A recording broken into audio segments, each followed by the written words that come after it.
Breaking news में इस वक्त की बड़ी खबर आपको बता रहे हैं। एक बार फिर जेडीयू के राष्ट्रीय अध्यक्ष की कमान नीतीश कुमार संभालने जा रहे हैं। ये उनका चौथी बार होगा जब वो ये कमान संभालेंगे। वहीं दूसरी तरफ जेल से बाहर आते ही अनंत सिंह ने एक बड़ा ऐलान कर दिया है। उन्होंने साफ कह दिया है कि वो अब आगे चलकर चुनाव नहीं लड़ेंगे। तो आखिर क्या कुछ होने जा रहा है जेडीयू के अंदर, क्या आगे की रणनीति होगी, कैसे पार्टी संभलेगी, इस मामले में ज्यादा अपडेट के साथ मेरे साथ जुड़ रहे हैं मेरे सहयोगी नवेंदु जी। सर, सबसे पहले बात करते हैं नीतीश कुमार की। आज अब उनका औपचारिक ऐलान हो गया है कि वो नीतीश कुमार ही राष्ट्रीय अध्यक्ष रहेंगे। तो जेडीयू का भविष्य किस ओर जा रहा है?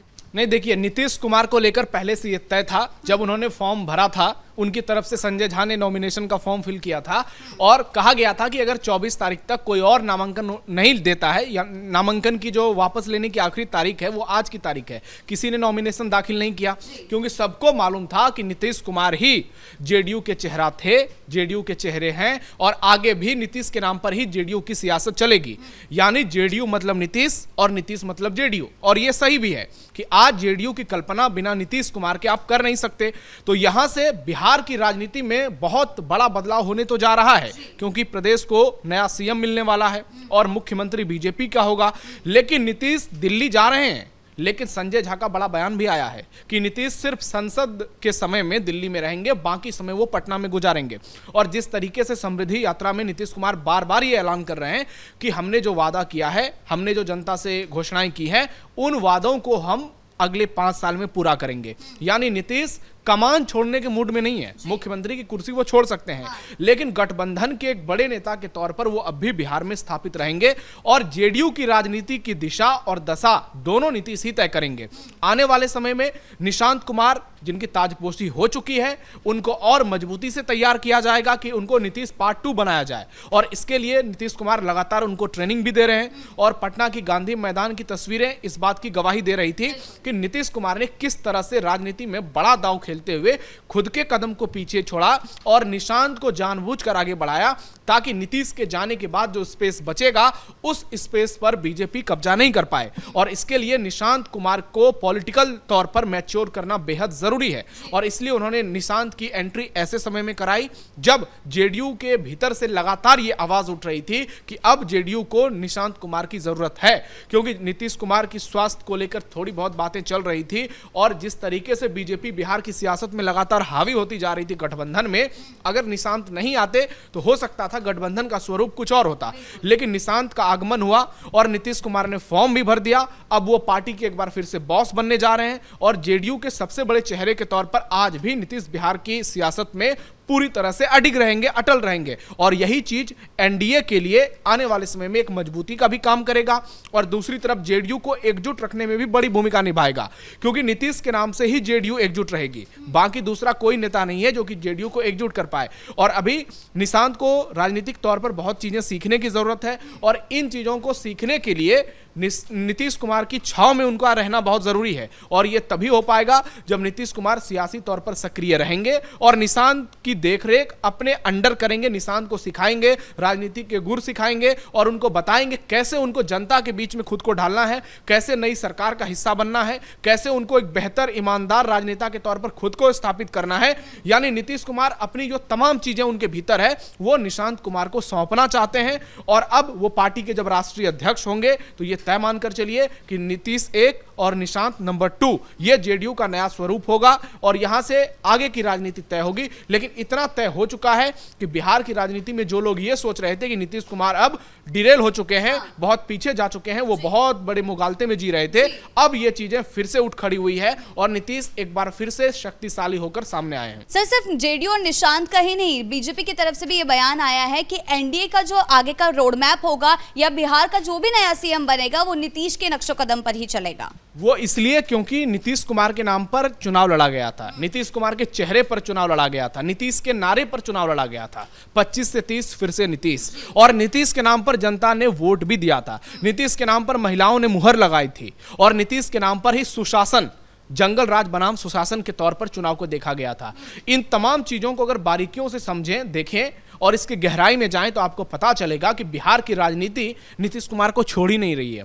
नीतीश भले राजनीति को छोड़ दें, लेकिन अब भी जमीन पर और लोगों के बीच नीतीश कुमार की अलग ही लोकप्रियता है। नीतीश कुमार को लेकर लोगों के भीतर एक अलग प्रकार की सहानुभूति है, एक सॉफ्ट कॉर्नर है जो बहुत कम नेताओं के लिए होता है। हालांकि जिस तरीके से बीजेपी ने चीजों को कंट्रोल किया, मैनेज किया, बहुत सारा बड़े पैमाने पर प्रदर्शन देखने को नहीं मिले क्योंकि अंदर खाने बहुत सारी चीजें तय थी। लेकिन नीतीश कुमार अगर सक्रिय रहेंगे तो जेडीयू के लिए संजीवनी का काम करेंगे और आने वाले समय में जेडीयू पार्टी कमजोर नहीं होगी, वो और मजबूत होगी। जी सर, अनंत सिंह की भी बात कर लेते हैं। अनंत सिंह ने जेल से रिहा होते ही एक ऐसा बयान दे दिया है जिसने पूरे बिहार की सियासत में हड़कंप मचा दिया। अब उनका कहना है कि वो चुनाव नहीं लड़ेंगे। इतना बड़ा फैसला आखिर क्यों? देखिए, अनंत सिंह बिहार की सियासत का एक ऐसा बाहुबली जिसके बिना पटना, बाढ़, बख्तियारपुर, मोकामा, मुंगेर इन इलाकों की राजनीतिक कल्पना अधूरी है। अनंत सिंह जेल में रहकर चुनाव जीत जाते हैं, एक बार नहीं कई बार। और अनंत सिंह की अपनी एक पॉपुलैरिटी है, अपनी एक लोकप्रियता है। हालांकि कई लोग उन्हें गुंडे, मवाली, माफिया तक कहते हैं, लेकिन उनका एक दूसरा रूप भी है और वो है जनता के बीच में सेवक की भूमिका। अनंत सिंह को जब कोर्ट ने बरी किया है तो ऐसे में अब बड़ा सवाल ये उठता है कि यहां से अनंत सिंह के लिए आगे की राजनीति क्या होगी। अब उन्होंने खुद ही ऐलान कर दिया है कि वो चुनाव नहीं लड़ेंगे, उनके बेटे अभिषेक को वो चुनाव लड़ाएंगे और राजनीति से वो एक तरह से पूरी तरह साइड हो जाएंगे। इसके दो पहलू हैं। पहला, नीतीश कुमार दिल्ली जा रहे हैं, अनंत सिंह को जोरदार धक्का लगा है। दूसरा, वो अपने बेटे का सियासी भविष्य बेहतर करना चाहते हैं क्योंकि आप एक तरफा सिर्फ इसे नहीं देख सकते हैं। नीतीश कुमार के लिए समर्पण, नीतीश कुमार के लिए त्याग, क्योंकि नीतीश कुमार ही थे जिनकी बदौलत अनंत सिंह का नाम बिहार की राजनीति में इतना बड़ा हुआ था। नीतीश कुमार की पार्टी से ही अनंत सिंह एक बार नहीं कई बार विधायक बने और नीतीश कुमार के बैनर तले ही अनंत सिंह की ख्याति हुई। और इसकी गवाही विधानसभा के दौरान वो तस्वीरें दे रही थी जब अनंत सिंह शपथ लेने आए थे और नीतीश कुमार का पैर छूकर वो प्रणाम कर रहे थे। तो अनंत सिंह इस बात को समझते हैं कि नीतीश कुमार नहीं होंगे, नीतीश कुमार कमजोर होंगे तो जेडीयू की क्या छवि होगी, जेडीयू किस दिशा में होगी, उसकी क्या हालत होगी। हालांकि अभी जैसा कि हमने कहा है कि नीतीश हैं और जेडीयू अभी मजबूत है, लेकिन अनंत सिंह अपने बात पर हमेशा कायम रहते हैं। वो बिना लाग लपेट की बात करते हैं और उन्होंने क्लियर कर दिया, उनसे पूछा गया कि नीतीश कुमार दिल्ली जा रहे हैं तो उन्होंने भी कह दिया अब हम भी राजनीति नहीं करेंगे।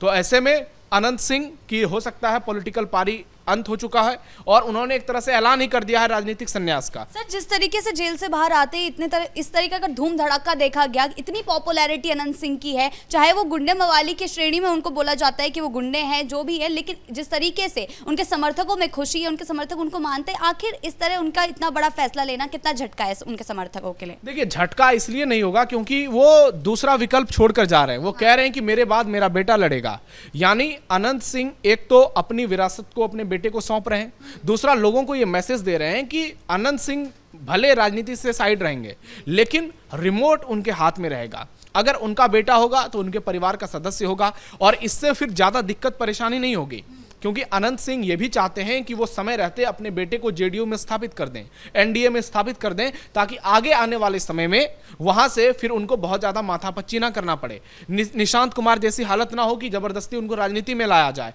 तो अभी उनके बेटे बहुत छोटे हैं, बहुत कम उम्र है, पढ़ ही रहे हैं, एक बेटे विदेश में भी पढ़ाई करते हैं, उनके कुल 3 बेटे हैं। तो ऐसे में सबसे बड़े बेटे जो है अभिषेक और अंकित, 2 जुड़वे बेटे हैं अनंत सिंह के, उनमें अभिषेक बड़े हैं, 3 मिनट बड़े हैं अपने छोटे भाई अंकित से। तो उनको अनंत सिंह ने राजनीतिक विरासत सौंपने की पूरी तैयारी कर दी है। और जहां तक समर्थकों की बात है तो मैंने कहा कि अनंत सिंह की लोकप्रियता अपने चरम पर होती है। अनंत सिंह बिहार की सियासत में एक ऐसा नाम है जिसने बाहुबली होने के बाद भी इज्जत कमाई है और उस इज्जत का अगर आप पैमाना देखें, उसका परिणाम देखें तो 28,000 वोट से अनंत सिंह चुनाव जीत जाते हैं, यही उसकी गवाही दे रही है। तो अनंत सिंह आने वाले समय में बहुत जल्द इसे लेकर पॉलिटिकल तौर पर ऐलान भी कर देंगे और हो सकता है उपचुनाव भी हो जाए, वो कहे मैं छोड़ रहा हूं, अब जा रहा हूं, मेरा बेटा उपचुनाव लड़ेगा मोकामा में, ऐसा भी हो सकता है।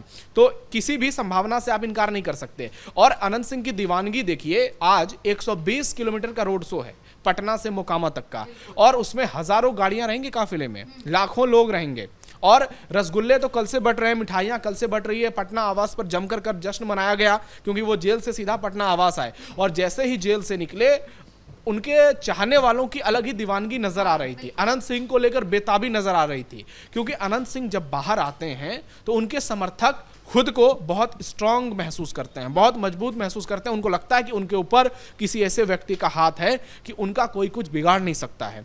अब देखना यह होगा कि अनंत सिंह आगे चलकर क्या नीतीश कुमार से मुलाकात करते हैं, क्या जेडीयू के तमाम बड़े नेताओं से मिलते हैं, जिसकी संभावना बहुत ज्यादा नजर आ रही है। लेकिन दो बात यही है कि एक तो अनंत सिंह का राजनीतिक संन्यास होने जा रहा है, दूसरा उन्होंने अपने बेटे को राजनीति में स्थापित करने का ऐलान कर दिया है। और ये आप देखिए जेडीयू में लगातार जो भूमिकाएं बदल रही है नेताओं की, उसका भी एक जीता जागता उदाहरण है। जी बहुत बहुत धन्यवाद आपका इन तमाम जानकारियों के लिए। तो कुल मिलाकर जहां विपक्ष ये उम्मीद लगाए बैठा था कि अब जेडीयू पूरी तरीके से बिखर जाएगी, इन दोनों ही फैसलों ने, इन दोनों ही खबरों ने उनकी नींदें उड़ा दी है। ब्रेकिंग न्यूज में फिलहाल इतना ही। कैमरा पर्सन कुणाल के साथ मैं शिमानी रतूड़ी, कैपिटल टीवी बिहार।